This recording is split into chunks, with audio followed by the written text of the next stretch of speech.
Whether you know it or not, or believe it or not, you are a soul here to grow. Mm-hmm. You are a spiritual being. You are a ray of God's light. Mm-hmm. There is divine. You are a spark of the divine. Mm-hmm. Whether that's false to you at this time or it's not false to you. So we are at different stages of awakening to that. So yes, absolutely, everyone is growing on the planet and evolving in their soul.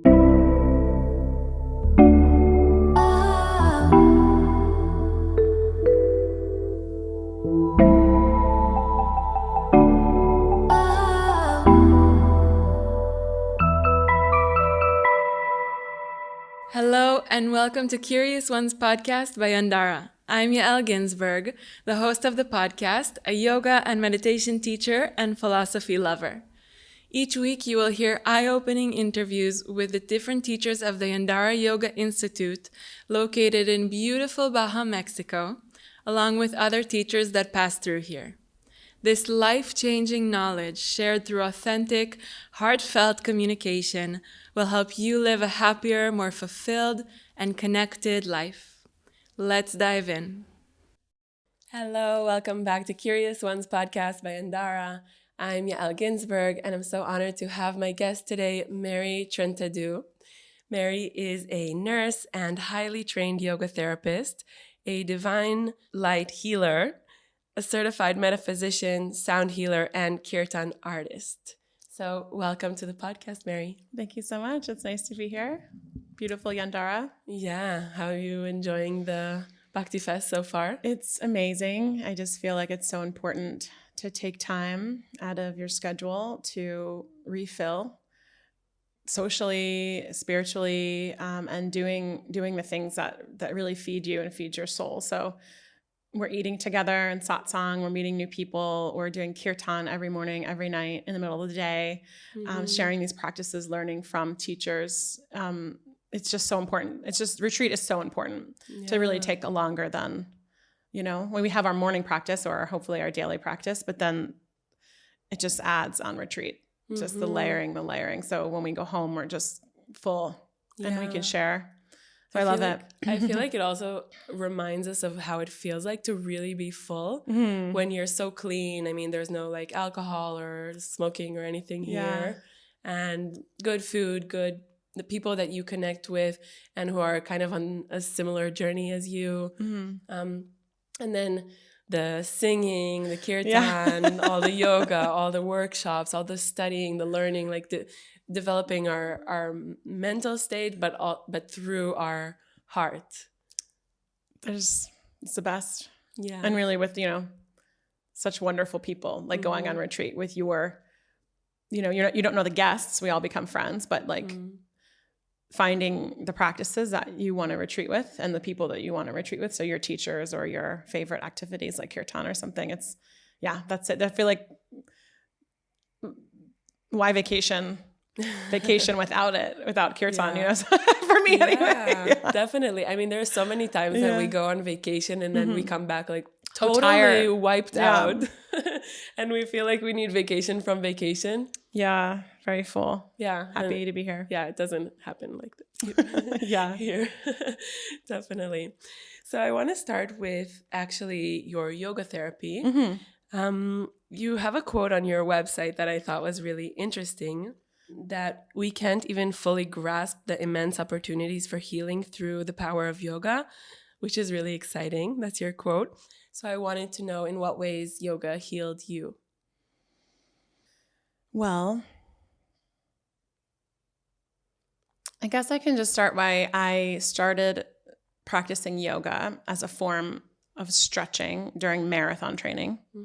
So I was a marathon coordinator for the Leukemia and Lymphoma Society, so raising millions of dollars through the races, team and training. And at lunchtime, we would do a video. It was like was it VHS? Was it a DVD, like a Rodney Yee DVD? It was like, he was the guy on the DVDs. And we was like to stretch. So I had no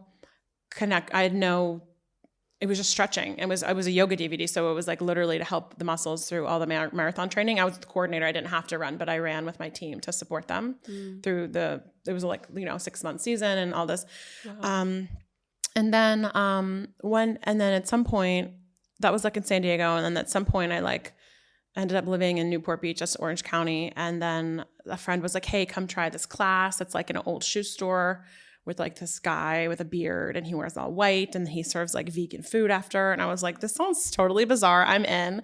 Okay, and then those classes, it was like a lot of breathing and breath, and then there was moments of stillness, and that was like had an experience of like, what am I feeling right now? Kind of like.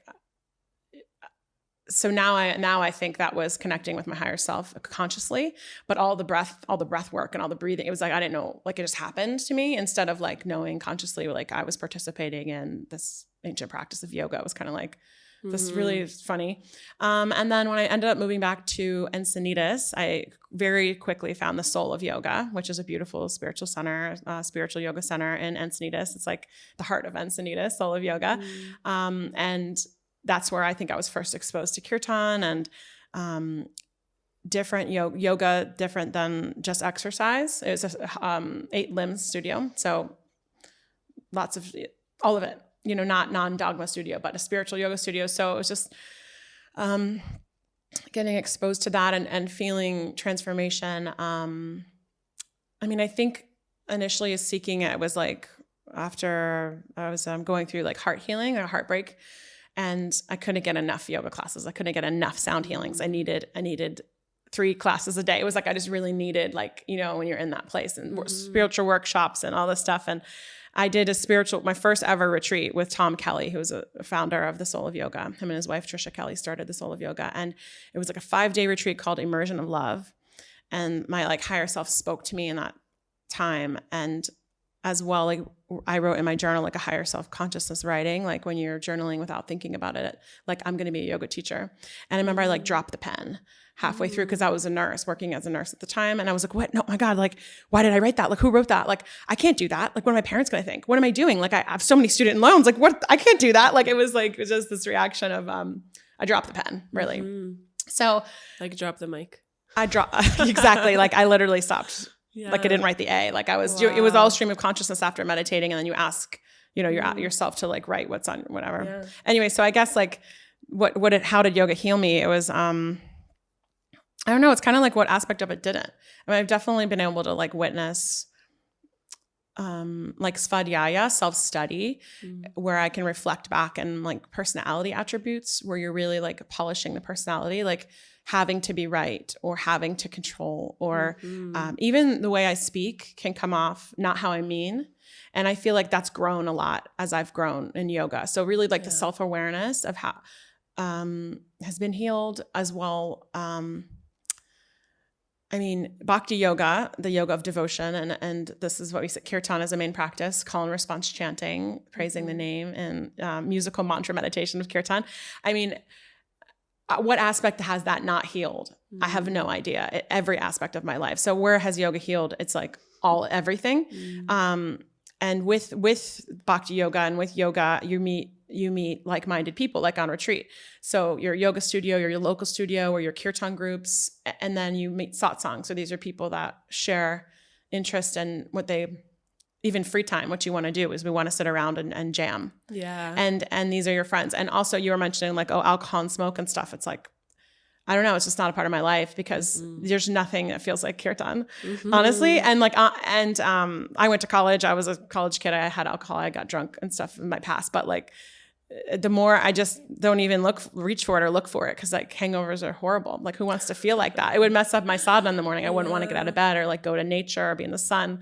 So it's like all that stuff kind of like purifies away. Yeah. Not there's anything wrong with it. I mean, if I wanted to have a glass of wine with friends, I would. But it's just, I don't know. Yoga just gets in there when you're not looking. Yeah. You're not even trying to make changes, and all of a sudden you're like witnessing like changes, even food choices, or how you treat the environment, how you treat animals, how you treat your home, non-harming everything really. It kind of like just sneaks in there. So what has yoga healed is like honestly everything. Yeah, because you know what feels good, and then you know if that choice will take you away from that good feeling or that waking up in the morning and wanting to do your practice. Yeah. I mean, I know exactly what you're talking about. Yeah. Definitely. Yeah. And I love what you said about like polishing the personality. And I really related to what you said about like saying words that you don't mean. That when you're talking about something or talking with someone and you're saying words and you're like, wait, no, that's not what I wanted to say. Or that's coming. I feel that's coming from kind of like this fear inside me, or like wanting them to like me, or wanting the situation to be a certain way. And what I'm hearing from what you said is that like the practice helps us be in this center that helps us consciously choose what we want to do in a way that will make us feel good and aligned. Yeah, I agree. I think so. And I think just like the growth, spiritual growth, is like not having to react, or like when you're listening to someone, actually listening versus choosing how you're going to rebuttal. And that's harsh, the rebuttal. So it's like, I think my personality, it's just, I feel like a better person, a better version of myself. Like I could look back and be like, wow, I think I've grown a lot here. So, I think that comes with yoga, and that's like healing. Also like confidence, like immensely. Like when I started chanting, I had no intention of sharing it. And I never imagined like singing in front of people, but now it's like, now like, you're leading. Where's the stage? Yeah. It's just this. So like the chanting, the mantra, obviously Sanskrit, the mantra, the names of the divine, these all have powers, healing qualities, and chanting and other things light up in our body are marma points. Marma points are portals of light in the body. So you may have heard of chakras, energy centers, or nadis, the points where the chakras meet. This is a part of our subtle body. And so when we chant, our marma points are like lit up, and they're kind of making geometric patterns inside the body. Marma points are even on the chant itself, outside of the body. They're inside the body. So it's like this light, vortex of light. So when I started singing, I didn't think I would do it. I loved Kirtan because I had this, you have experience. So you go to Kirtan and you're like, whoa, what just happened? Or you're so happy, or you start crying. It's just like, whatever it is, you just have like some kind of experience. You're like, oh, I want more of this. What was this Kirtan thing I just went to? So I just thought I would do it at home, like learn harmonium and like do it at home. And then one time I was practicing, and the voice said, you have to do this in class today, like sing in Shavasana. And I said, no, I don't. Like, why would I do that? And so I brought the harmonium to the class. I was subbing the class. So I said, well, at least it's not my class. I'm subbing.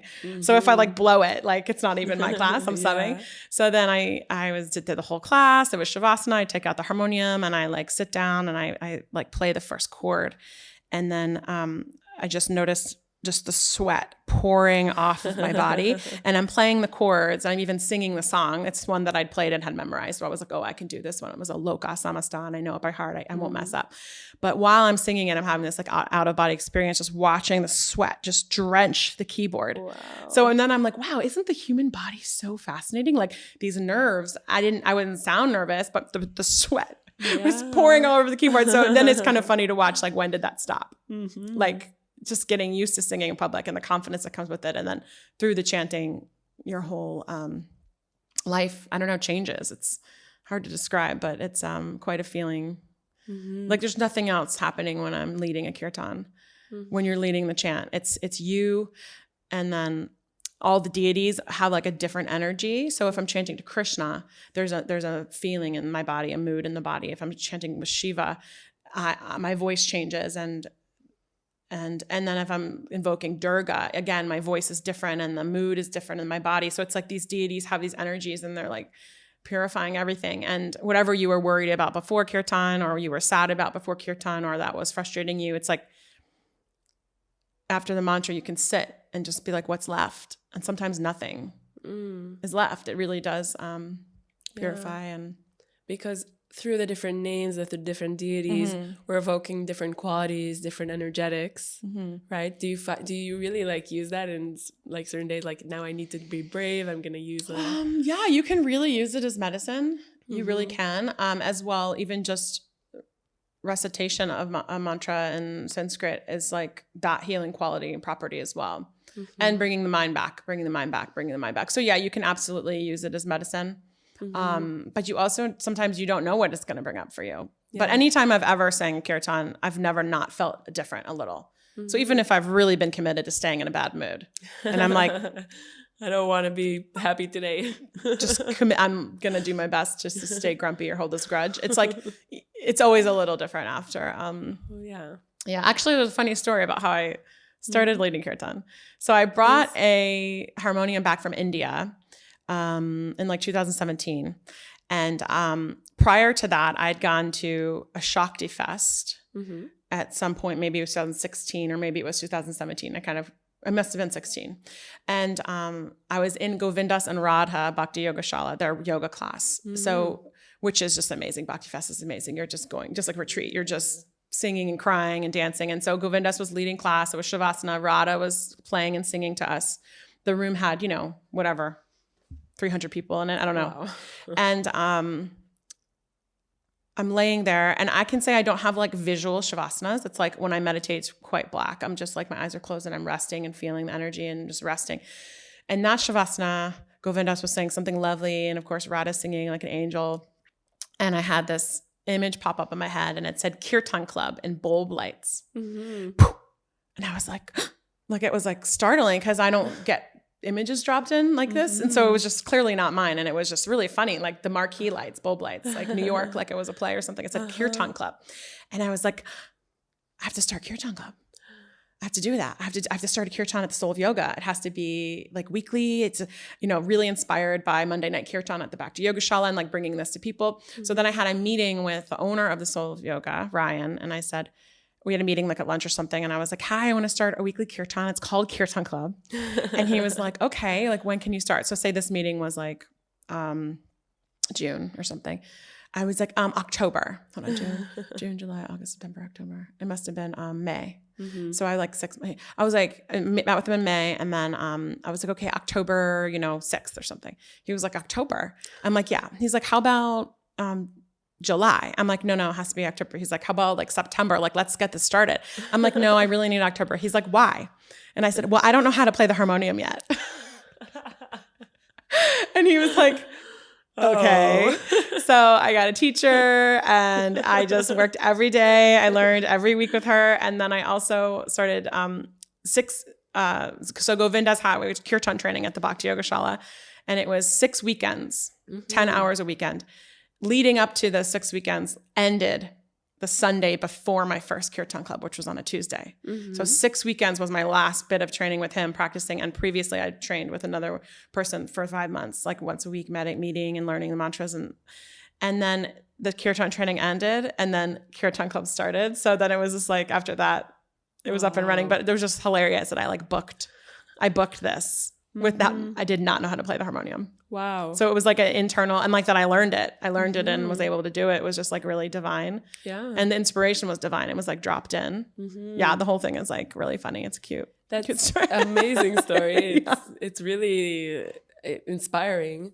And I'm just thinking like what gave you this confidence to go to a yoga teacher that you admire and respect, and you go to his retreats and offer him to do something that you don't even know how to do yet. How did I get confidence to ask Ryan, the owner of the Soul of Yoga? To even take on this responsibility to do it? I don't know. That was totally divine inspiration. Like it was like I was filled with so much prana, and it wasn't like my idea. It was like I had to do it. So I don't know. Usually you think you'd know how to do it before you book it. I did. It wasn't. It was like, I'm doing it. It was like I didn't know how to play the harmonium at all. I didn't know one note on the keyboard, like any of them. Yeah. Wow. It was like that Shavasana was like. Yeah. I mean, I can relate because when I offered to do this podcast for Yandara, which is a school that I really admire, I had no idea how to do a podcast. I didn't know how to interview. I didn't know how to. And here you are. Yes. And I mean, I think that's amazing. Like, we really have to go for things even before we know how to do it. But I think that it's hard, like, I don't mean to like, I don't want to put anybody down, but I feel like a lot of people would be afraid to do something like that. So, I mean, what word of advice would you give people? I think there's a feeling that it was divine guidance. It was like a different feeling. The energy behind it was different, and the like it was like not my idea. It was like fulfilling something I was here to do, like a dharmic calling.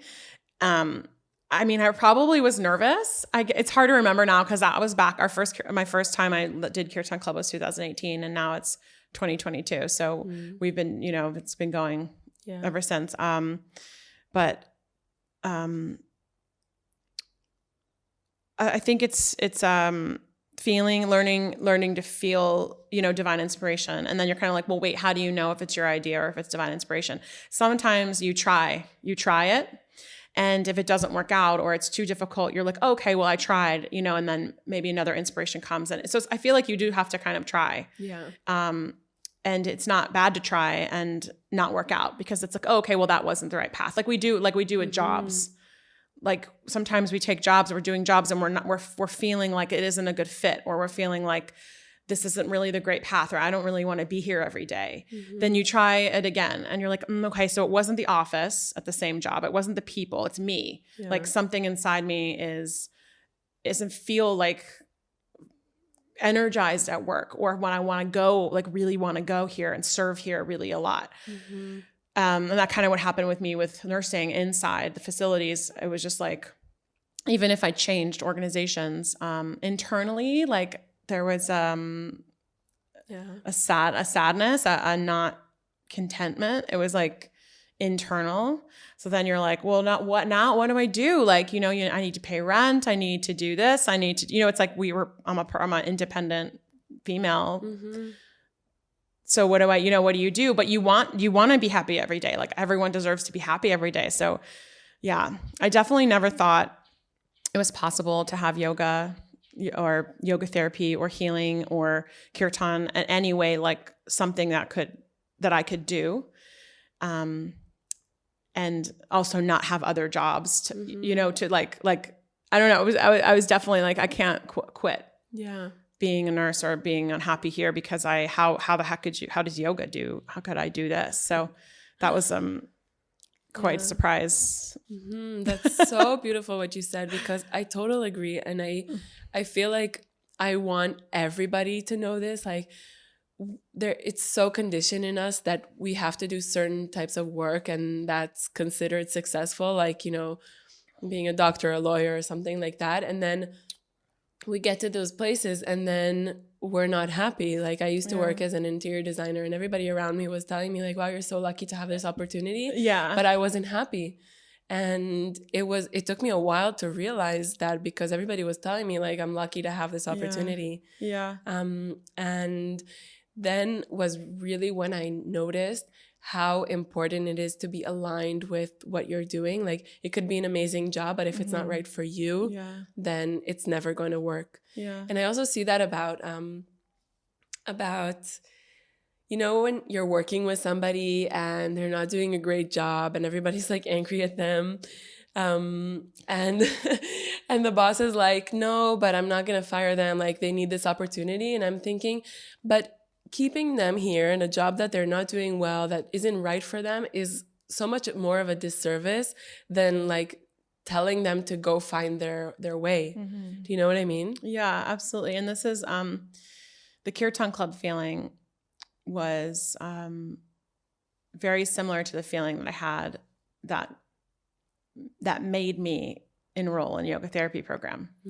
So I had the job as a nurse ended like kind of suddenly, and I was very surprised, you know. And then after that, I like immediately went home and like got on a job search website to like look up jobs as a nurse. But everything in my body was like, what are you doing? Like, first of all, this just happened. Close the computer, but I couldn't even look at them. I couldn't even now look or apply for another job. It was just so no. And I was like, okay, I need to like, so I don't know I have no idea what's happening right now, but like, I can't do this right now. And then one of the directors of the yoga therapy program at the Soul of Yoga said, hey, I know you've helped and assisted other 200-hour programs. I actually need a hand. We're starting a 10-day, yoga therapy training program. And it's part of like, 1,000 hours. That's a 10-day like anatomy. And they called it like soul of body. So it wasn't just about anatomy, but it was about all this stuff, karma and birth and reincarnation. It was like different parts of your life, soul of body. So it was a big 10-day. And I was like, yeah, I mean, I do really like trainings, and I mean, you need the help, so I can help you. Like, what do I have to do? So it was like total seva and, opening studio, closing studio, getting the presenter's tea, stuff like this. And I think it was like the second or third day, I was like sitting there and listening, and my whole body was like filled with prana. It was like I almost couldn't blink. It was this, I don't think I've ever felt it again since. It was just this like, this current, this like, life force. Yeah, it was like totally stimulating. I was like, whoa, like what's going on? And so for me, that was like, this is where you're supposed to be. Like, do this. And then I remember the next day, I for some reason remember that was a Wednesday. I like woke up, and it was like the only day I've had to wake up with an alarm. I always just wake up like with the sun. And I was like, oh, like I think I used too much of the prana yesterday. Like it was this, but it was like such an affirmation. Like if spirit talks to you, like sometimes I don't know, that feeling. So then I like immediately enrolled in yoga therapy program, which is 1,000 hours. And I didn't know the future. I didn't know how it was going to work or what even a yoga therapist did, or like, I just didn't know. And so then there was like, well, yeah, it's scary. I have a family, I have brothers, I have parents. It's like, you have to tell them like, well, I'm not going to look for another job as a nurse. It's like, and then all of that, that comes from making these decisions. So there's like, of course there's a little bit of fear, but the sign, the feeling was like, I was going to say, it's wow. really about that feeling. It was our whole yeah. body shows us what is the right path for us.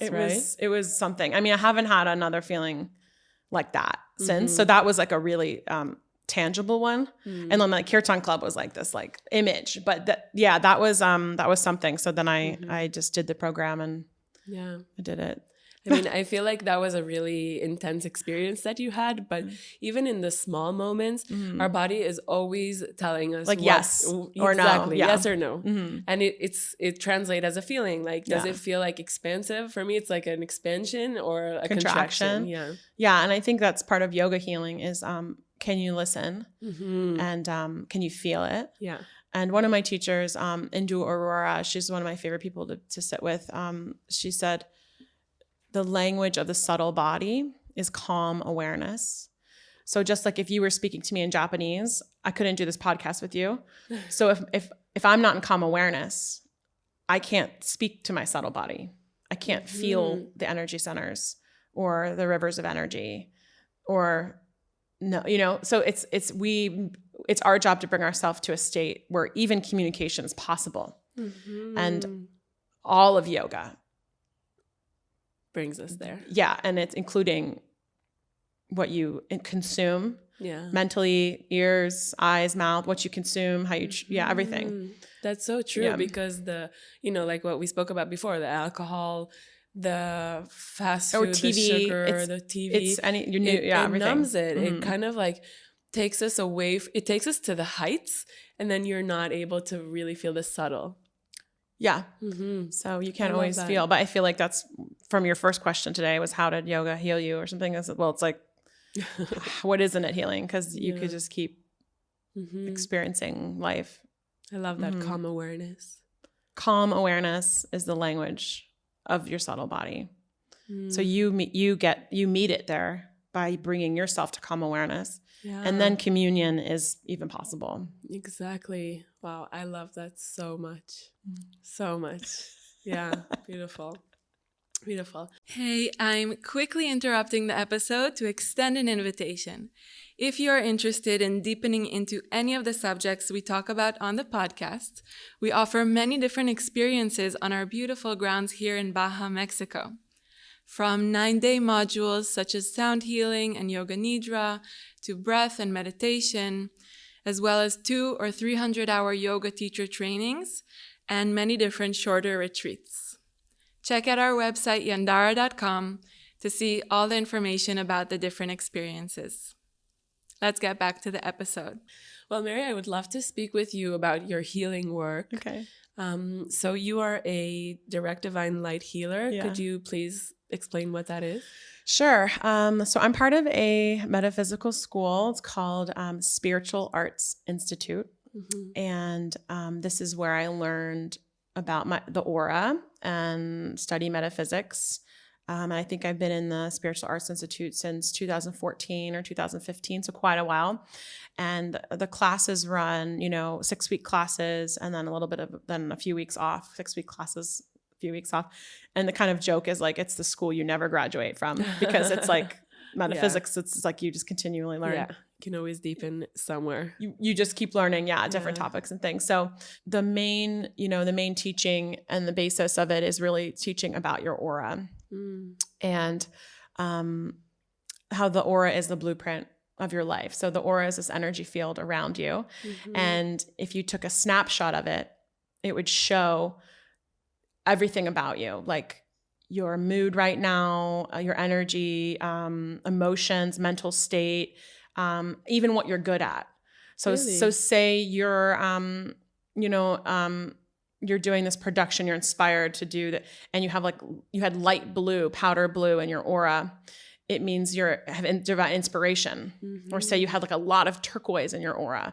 That shows giving and receiving of abundance. Mm-hmm. So a lot of abundance in your life. So it's kind of like a snapshot. So if I got in an argument yesterday, there would be defiled energies showing the anger argument in here. If I was lying to you right now, there would be like snaky, mustardy, dark colors coming out of my literally throat chakra, showing lying, deceit. Wow. So it's kind of like whatever you're doing, it's changing your aura. So the best thing about your aura is you can change it. Okay. Which is phew. Yeah. So every word, act, thought, and deed you do either enhances or defiles the energy. Just think of like everything's energy. So this conversation's energy is uplifting. I'm feeling energized. I'm feeling happy. It's a nice exchange. Talking about something different or having a different energy between each other, that has energy too. So if you're lying, it has a different energy. So if you're sad, if you're crying, So every thought, word, act, or deed changes energy, uplifts or detracts from your aura. So in this metaphysical school, we learn specific light prayers, light meditation, higher self meditation to bring in light rays that we want to help change our life. So their first book is called Change Your Aura, Change Your Life. So it's how to work with divine light. So it's not just a pretty color. Divine light is actually the conduit of consciousness. So you're bringing in living consciousness of this energy. So turquoise, I mentioned, is the light ray of prosperity, but it isn't just a pretty color, light. It's the conduit of consciousness, kind of like a cable. Carries it. Kind of like a cable is the conduit for the electricity inside. So the light ray is actually, so it's real, it's a living energy. So once you bring it into your aura, you can lose it. Say if we're using the money example, you could lose it by worrying about money, getting a bill and worrying and freaking out. You kind of like lost it. And then you can meditate with turquoise again, but then like change the way you look and feel and think about money or abundance. It's kind of like you could, until you integrate it and really use it, it's kind of like you could let it go as well. Yeah. So our approach to it and the way that we think about it can change its effect on us. Kind of like you have to, I like to think of it as, like you go to the grocery store and you fill up your fridge. You could let everything in the fridge go bad. Right. All the vegetables wilt and die. And so, or you could remember you have a full fridge and then use it. Yeah. So meditating with the light ray that you want in your life or that you need, and then using it to act differently, think differently. So you basically apply the light to your life. You don't just meditate with it and then immediately get worried again or do the same. You kind of use it to apply it to like the areas of your life. Yeah. So I want to ask first before about, do you see auras? I do not see auras, but the founder of the Institute does. Her name's Barbara Martin, and she's a mystic clairvoyant. So her books, explain her whole story. She started seeing auras, as a toddler. And so she's a very enlightened soul. So she's come many, many lifetimes, just like we've all come many lifetimes. But she came with these gifts already. So meaning she's so evolved soul that these mystic gifts are already in place when you're, so you come into it. So I don't see your aura, no. Amazing. I was going to ask. What's you're like, aura? how does it look? Yeah. Somebody told me once I have red, but you're saying that red, it changes. It does change. And in pink? metaphysics, red would be energy. So yeah, you'd have tons of it. Like, purple under your feet would mean peace. Oh, cool. Your heart chakra would be resonating energy. And that's also giving and receiving of the energy. So there's so many colors, and they all have consciousness. So you wouldn't just have one beautiful color. So going back to what you said before this, so how do we work with that? How do we call in a certain energy? How do we really keep it? How do we expand it? So there's specific prayers and invocations and a way to meditate with the light. So there's even a posture, how you sit, really, and the prayers that you say, bringing in the light rays. And the Spiritual Arts Institute teaches it all, as well as in all their books. So if you went on Amazon and looked up Barbara Martin books or stuff like this, Change Your Aura, Change Your Life book, you'd find it. And there's like ways to do it. The best way, to learn it would be training with the Institute. They have like online classes as well, but the books would give you kind of like the steps to meditate with the light and kind of how to call it in and different things like this. Wow. So it's my morning part of my morning practice is a light meditation every day. And you really feel and get to know and commune with your angelic teachers. So the archangels are responsible and have legions of angels that are downring light to us. So we get to work with them and feel the light coming in. So over time, you start to be sensitive to the light and feel it. And each light ray can even feel different. So with dedicated, meditation practice, you could start to feel and see the light. And then once you've meditated, you just apply it to your life. So say, you were bringing in peace, and you do the light meditation with the deep purple ray, and then you feel different. Like effective meditation is you always feel different after you feel the peace, you feel it. But then, so when you go out with the day, the things that were triggers for you, instead of being triggered, you apply the light by keeping in the peace, or like not being worried when a bill comes. You're using like a different perspective and applying what you just called in.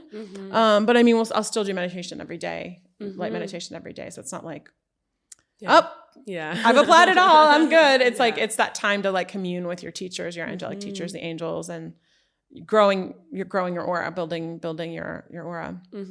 So there is an element of kind of trust and belief in that it's there, because it can be hard if you're getting a big bill and you're like, no, but I meditated on this, I'm not going to be worried now. It's not easy.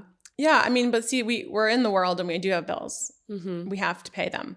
So yeah, there is definitely a trust, and it's not just meditating with the light and sitting back and thinking someone's going to pay your bills, but taking right action and bringing even the light into your work and knowing that service is going to help you pay your bills, but I don't just sit at home, put the feet up. It's like this, the divine inspiration. Maybe you need motivation. Maybe you need that light to help you move, to make action, to make things happen, to be connected with the right kind of work for you, to get that job interview, to build confidence in job interviews. The really like light does it all. And whether you know about your aura or you know about divine light or not, it's still there. So you may have never had this conversation before, but all of your thoughts, words, acts, and deeds are still changing your aura all the time. Wow. So even when you don't know it, it's still happening. People that do a lot of service, that's obviously positive energy. It's bringing it in, but like everything we do, whether you ever never heard the word aura or not, it's changing and you're evolving spiritually. So aura, would you say it's like kind of our energetics? It's the blueprint. The blueprint of your life. It's your energy field around you. Amazing. And how do you work with other people, helping them with their aura? Yeah. Well, once you go through the classes enough, you train, it's like a minimum, I think it might be a minimum of 4 years. I can't remember exactly. Then you have built your aura up enough to be able to hold the light. And I took a divine light healing certification, and in order to be certified, so 4 years minimum training for the certification, then the teachers check you out clairvoyantly to see, can I hold the light? And if you can, if the angelic teachers are connecting with me and they see that clairvoyantly, then I can be a direct divine light healer.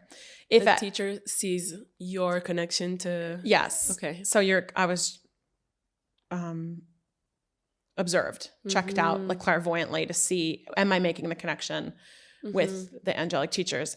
If I wasn't, then I wouldn't be certified at that time. I just would need to work more and build more. So then the next year I'd get another opportunity to be certified or not. So it takes a lot of time and practice and dedication to build my energy up enough to hold the light and then do it. So then there's lots of ways. I mean, the main way is a divine light healing, where you'd lay down and I'd call in the light rays for you, and intuition, as well as you tell me what's up for you, and then knowing which light to apply.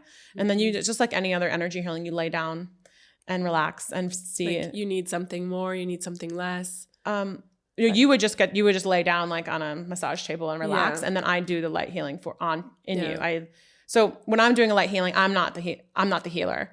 I'm the conduit for healing. Okay. So once we start the healing, the first thing I say is thank you for allowing me to be a conduit of thy healing. So I'm holding the light. I'm able to be there so that the holy ones can connect with me and downrate the light. Because you know how to make this connection. I made the connection, but then I'm not the healer. I'm not. It just goes through you. I'm yeah. So it's not me. Does the patient, the client, can they ask for certain energies? Sure. They would normally ask in a way that you'd say, I'm really worried lately, or I'm getting over this sickness, or my doctor just gave me this diagnosis. And so, or I'm really tired today. And I also want a new job. And I feel like I need more money. So you talk to me and tell me what's up for you. And then you just relax. And then you see what they need. I listen, and then they relax. Have you found like that it helps with healing disease in the body? So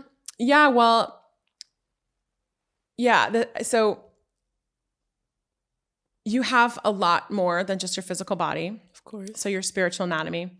And part of your spiritual anatomy, takes on everything first.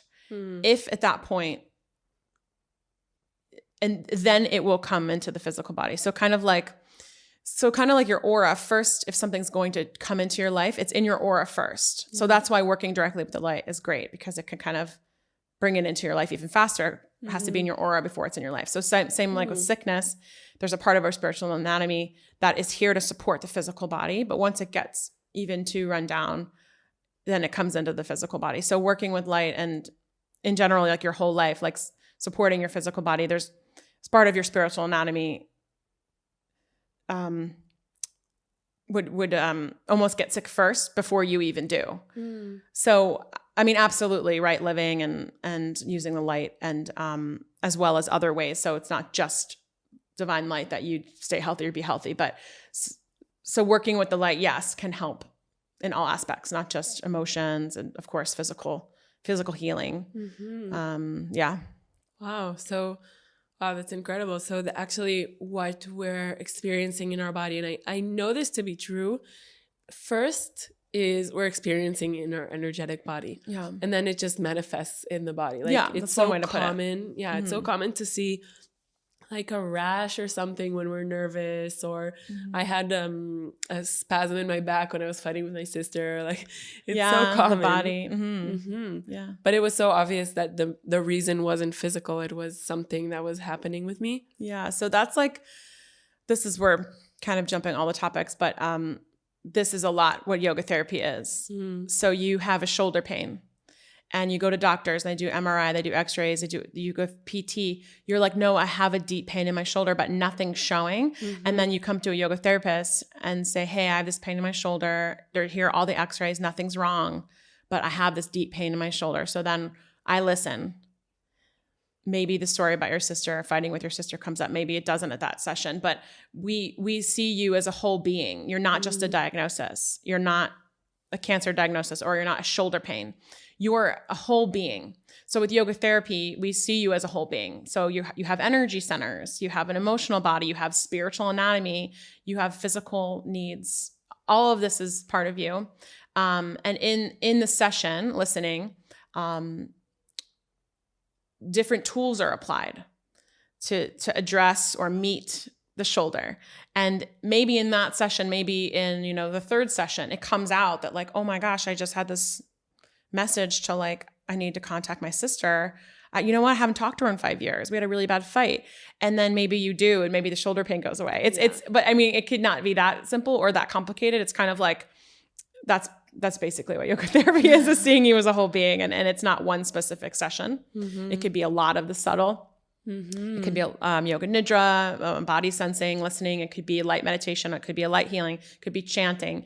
It could be mudras or hand positions that change energy in the body or bring energy in the body. So yeah, a lot of yoga therapy doesn't even have an asana in it. You're thinking of yoga asana, like a warrior two. That might not happen ever if we work together. It might happen, say if you're building confidence and I'm feeling like, oh, you being in a warrior two, maybe chanting Ram in a warrior two would start to kick up the fire and get you working on that. So it's all like, yeah. So that's what yoga therapy is. It's like, you're not just a shoulder pain, or you're not just a diagnosis. You're a whole being, a complex, beautiful being. And your soul and your body's intelligence is beyond my comprehension. So how do we get your body into a state where healing is possible? Your body's intelligence, which is absolutely not me. Because it's really like it's so subtle, these energetics. I know exactly what you're talking about. I mean, it is different subjects, but it's all the same. It's ways to reach our subtle body. And there are so many different ways. And I think we can't really know what is the way that we need to reach that subtle aspect of ourselves until, it's like you have to try a few things and then something reaches it. You know what I mean? Yeah. I mean, it can be spontaneous. I mean, it could even be spontaneous with the direct divine light healing. It could be spontaneous with one yoga therapy session. Honestly, like in these sessions and working with, clients and yoga therapy, it's like, I'm so energized to do it because seeing them and the changes in their life and how they feel, it was just like so much more than I could have done in other fields. And being able to help someone find it in themselves. So basically the goal of yoga therapy is to not have you as a client anymore. You're empowered or that thing moved and now you're on your own. So basically you're using, I mean, I have teachers and healers and therapists of my own, like yoga. So it's nice to have a guide and it's helpful to have a teacher. And then you use it and move through life with it. So really to empower someone, even just to feel different. In one session, they could say, my stress just went from a 9 to a 1. I'm like, yeah, God, like, or I get a text in the morning, like, it's the first night I slept all night. I just, these mean everything to me. Everything. I just look at the phone and I'm like, oh my gosh, it's just, it's amazing to be able to alleviate some, help them empower themselves to let that natural state of healing come in, to build your own resilience, your body's resilience, emotional resilience, mental resilience, really all about that. So when another stress comes in your life, which it will, because we're humans living on earth, you've built the resilience that stress doesn't do what it used to do. And that's kind of what I was talking about at the beginning of the interview with like, how did your life heal? Well, things can come my way and they don't shake me like they will, but they do at different degrees. But how I meet things is even different, so different from different states of awareness. And I'm a baby soul. So who knows what I'll be like, at 80 or who I'll be like at the next life, but just even acknowledging like, I don't know anything. Yeah, definitely. I don't know anything. Do you feel like you're a baby soul? I mean, I sure. Are we? I'm not Who knows? enlightened. I no. No, I mean, I think that's probably a big step. I would say you're maybe like a medium A soul. teenager? Yeah. Okay, we'll go with the teenager soul. I would say like 20s. In the 20s? Okay, cool. Okay, I'd never want to go through college again, but that's fine. I think I have a long way to grow. I don't know and you enough, but ascend. Yeah, I can say I'm blessed to remember in this life to be on this path. And then I'm like, wow, what if I was doing these things at 8 years old? Like, so we'll have like different. your Grishi. Yeah, exactly. Like anyone who got to wake up in the morning and do that kind of thing, So yeah. Do you feel like anybody can be a healer, connect to auras and guides and all of that? Yeah, I think whether you know it or not, or believe it or not, you are a soul here to grow. Mm-hmm. You are a spiritual being. You are a ray of God's light. Mm-hmm. There is divine. You are a spark of the divine. Mm. Whether that's false to you at this time or it's not false to you. So we are at different stages of awakening to that. So yes, absolutely, everyone is growing on the planet and evolving in their soul. Now, how many times you come back to reach the end of your journey is, so my teachers, Barbara Martin and Dimitri Morides wrote a book. It's called Karma and Reincarnation, The Guide to Your 800 Lifetimes, or something like that. So they're kind of roughly throwing out the 800. Mm-hmm. So where am I in 800? I don't know. If we're halfway there, maybe 400, if it's 400 to go. So it's like kind of hard to think about. Yeah. Maybe not. Maybe we're in the 700s. I don't know. Mm-hmm. But yes, I do believe every single person. And so you'll meet people who are like very closed off to the spiritual at this. They're like, oh, I die. Or maybe I die, go to heaven, but I'm done. I get one, I'm one and done. That's good for them. That's where they are. So I'm not going to argue with them or talk to them about it because that's where they are. That's the level they're vibrating at. That's their consciousness. So if I'm vibrating at a different level, it's not going to help. I'm not going to argue with you because I recognize you're a soul on your journey. So if you're awakened to this now, that's great. We can talk about it. But I'm not going to like convince someone that they're going to die, but they're not their physical body and they're going to come back. And maybe next time they're going to like know they're awakened and want to ascend. I mean, it's not that those words would never come out of my mouth. However, if I knew this now, but I was somehow younger married before yoga, she would argue. She would need to be right and tell them. So now this me is like hearing it, recognizing it, I leave it. It's not, yeah. Do you know what I'm trying to say? Yes. They're perfect on their journey. You can't rush anyone's journey. I can't rush my own. So I have plenty to grow. That's why I say baby soul. I'm plenty to ascend. I'm a spiritual aspirant. I am aware that I'm growing. I want to grow. So I can do everything I can to grow. I can also be lazy. Yeah. And I am both. I can put this first and I could also put it not first. So really like your priorities with spiritual growth, but I also am in the world and have other desires and aspirations too. So it's kind of like, yes. So the answer is yes, everyone can grow and is growing whether they agree with me or not. And or they think they have a soul in there or they don't. Yeah. Everyone is. Definitely. I know I completely understand what you mean because this place of being content with yourself and understanding everybody has their own unique journey means that you kind of let go of this need to convince them of your point of view. And you just, if you know something with full confidence, you have no need to convince somebody else of it. You know what I mean? But I also can't rush them. Right. Like Yogrishi, are you talking to him? I have yesterday. Okay, great. Oh, I would love to be in the room with that. I just love him. My goodness. These are the people that like to sit with them now, to sit with people like Yogrishi or Indu Aurora or any, and everything that comes out of their mouth, I can appreciate as like integrating everything I've ever heard about yoga. He's Ayurveda, the gunas, yoga philosophy, yoga poses, mudras, marmas, the nadis, the chakras, in one answer. Yes. So I'm sitting with these people, I was like, it's like I need bigger space to even hear what they're saying. You know, and I just love sitting with him. So I'm sure you just it's just so cool because it's so integrated, that wisdom. And I think as like learning about it here, we have to break everything up into chapters. Yeah. So there's a chakra book, energy center book. There's an asana book. There's Ayurveda is over here. Oh, the gunas are over here. The pranas are over here, but they're not. So then eventually in your study, you get to you can hopefully at some point be like, oh, yeah. Like, but we put them in different books. So then we're like, oh, Ayurveda is over here. There's not involved with this, but it isn't. It is all like, I'm just like, constant, my mind is like, like, I just love sitting with him. That's so true. Yes. We put it into like, we differentiate it so that we can understand it and grasp it, but it isn't. No.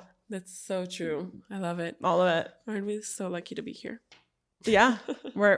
We are so lucky Well, to be souls in a body, to be here on earth. And to be on this path, like I feel so energized by learning about all these things. Like it excites me. And you were saying like sometimes you're lazy, sometimes you're really motivated, but it's like these things make me so excited and so happy to learn about it. Then of course some days I'm tired, but like I'm always finding my way back to learning and growing because it just is like fills me up. Yeah, I think that's a sign that like to keep going, and those things that give energy versus leave you depleted, that's go there. Yeah. So after yoga therapy sessions or after light healings or anything, I'm like more energized than when I started. And other jobs can absolutely felt different. I mean, I could honestly sing Kirtan for like 12 hours. We would do sometimes Bhakti Yoga Shala, like a 6-hour Kirtan or something. And I would play drums the whole time. I didn't get hungry. I didn't have to pee. Didn't make sense. I should have probably stood up, but I didn't. I just played the drums for everyone. It's just like, there's this other presence that you're just like. Amazing. Yeah. Amazing. Well, Mary, I feel like I can talk to you for hours. Yeah, it's fun to talk about. But you really want to go to the class. So I'm gonna let you go. Yogishi's doing a fire ceremony. I just love to be a student. I know. Yeah. We'll go over the closing curiosity questions quickly. No, you don't have to rush.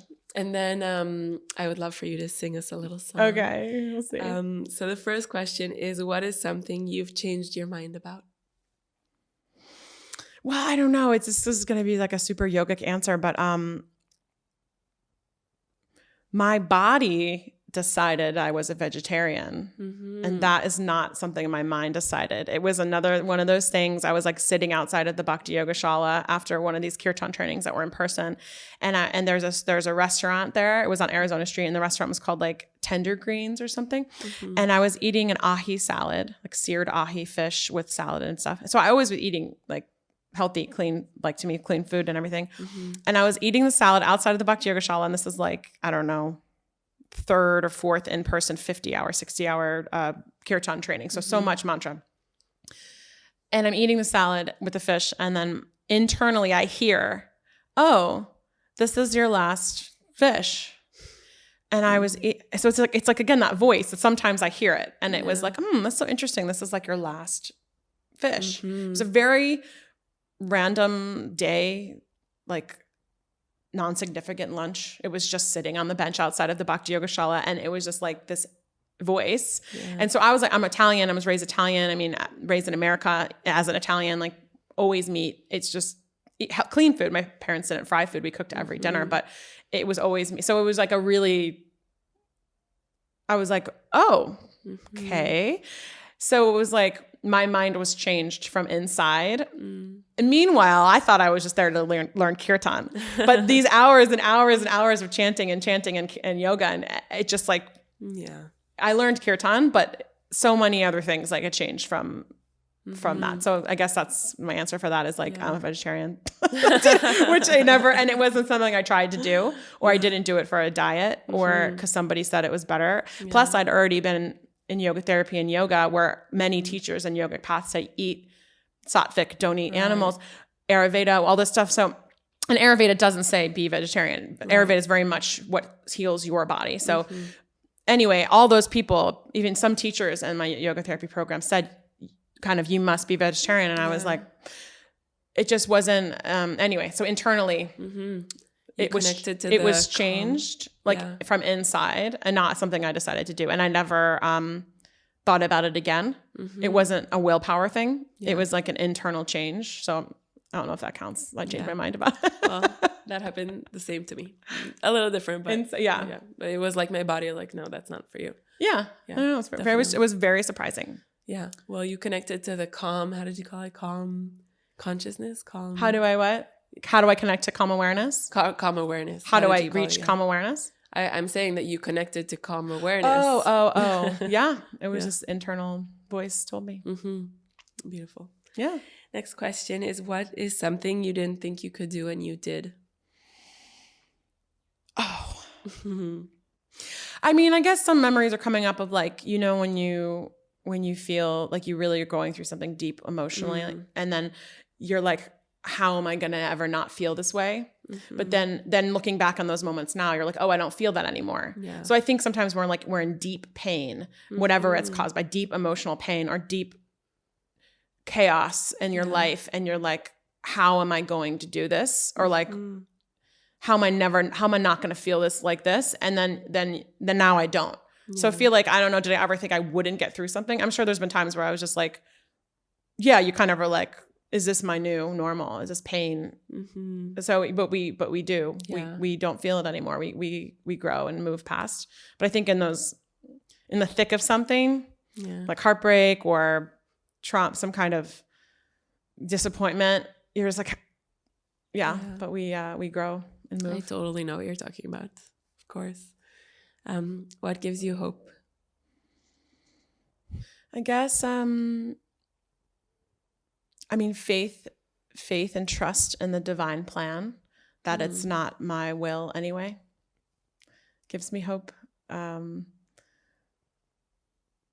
Beautiful. Beautiful. To trust that I'm being guided and there's a bigger plan that I'll never understand.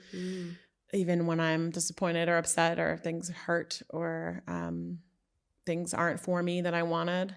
What gives me hope is, I don't exactly know what curriculum my soul signed up for in this life.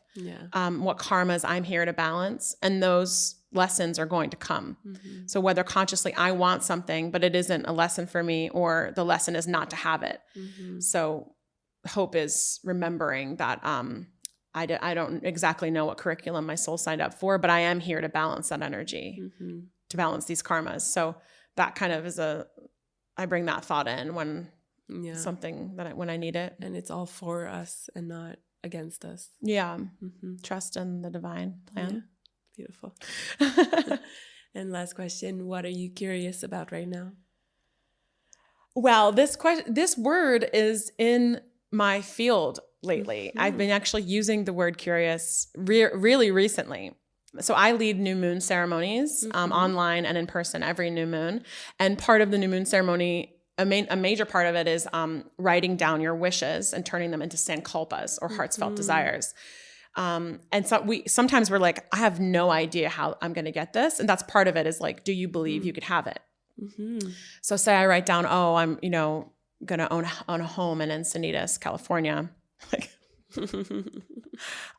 now what I'm saying is, like, when that doubt comes up or like a question, I say, I am so curious how this is going to happen. So like for me, curious is like expanding me. It's really an expansive like prompt for myself. And it feels a lot better than it's expansive versus contracting. So I'm literally curious about everything lately, but it's been in my like practice and in my mind, my field for like recently, like changing things. Like, so I have some friends, we check in every day, we meditate together, or we check in after a meditation. Like we give each other like a candle emoji, meaning we just meditated. So we're like sadhana buddies. And so she's like, I'm so curious how I'm going to fill this retreat. Like, I'm so curious where these 10 women are going to come from to fill this retreat. love So instead that. of going like, oh, I'm so worried about these, where are we going to get signups? It's like, I'm so curious how I'm going to buy a home in Encinitas, or I'm so curious how I'm going to meet like my future beloved and then husband. You don't lose the light, right? It's staying curious, honestly. So I'm literally curious about it all. Most likely my sankalpas, my heart's felt desires. I'm so curious how they're going to show up in my life, because usually it's better than what I wrote down. Definitely. Which is something to remember when I'm like contracting over not having something that I want. Contracting in fear. What I look back on is, I think all my sankalpas end up better. Definitely. So I am honestly curious about everything, and especially my sankalpas, like how they're going to manifest in my life. I'm so curious about it. Oh my God. Yeah. I love that answer so much. Thank you for that. I'm taking that with me. Yeah, seriously. I love it. Be curious. Yeah. It helps. It helps. And it actually changes the whole energy of it. Definitely. Like, because instead of thinking like it's not going to happen, like, oh, I'm worried that it's not going to happen, you're like, it is going to happen. I'm so curious how this is going to come my way. Yeah. And it may not be the way you thought. Right. I love it. Yeah. Beautiful. Well, Merry, thank you so much. I really enjoyed this conversation. Thank you. And I would love for you to sing for us. You have such a beautiful voice, and you're just singing like while you're walking, while you're in the bathroom. Was I singing in the bathroom this morning? Yeah. So, I mean, it would be a perfect way to end. Okay, let's sing a little here. Hare Krishna, Hare Krishna, Krishna Krishna, Hare Hare, Hare Rama, Hare Rama, Rama Rama, Hare Hare. Hare Krishna! Hare Krishna! Thank you so much. Thank you. Now, after this time to nurture your mind and your spirit, we invite you to take a moment to consider others. A kind wish might come to mind. Know that what we learn becomes more valuable when we apply it and share it with others. So share this episode on Instagram stories, tag Yandara and I, or share with a loved one so that more people can benefit from it. Our hope is that the search will lead you home, to who you already are, to what was always there. We'll be back next week with more inspiration, honest conversation, and insight into the energetic world around us. Thank you for listening and watching.